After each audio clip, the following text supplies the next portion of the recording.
அரக்கோணம் தொகுதியில் 150 கோடி ரூபாய் அளவிற்கு திமுகவினர் பணப்பட்டுவாடா செய்துள்ளதாக பாமக வேட்பாளர் பாலு குற்றம் சாட்டியுள்ளார். திருத்தணியில் செய்தியாளர்களிடம் பேசிய அவர், தொகுதியின் தேர்தல் அலுவலர் திமுகவுக்கு ஆதரவாக செயல்படுவதாக புகார் கூறியுள்ளார்.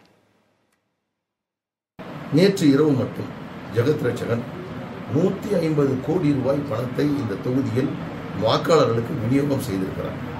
சாதாரண இந்த குழந்தை இந்த கிராமத்தில் இருக்கக்கூடிய சாதாரண 5 வயசு குழந்தைக்கு தெரிகிற விஷயம் தேர்தல் அதிகாரி மரியாதைக்குரிய மாவட்ட ஆட்சியர் வளர்மதிக்கு தெரியாதா?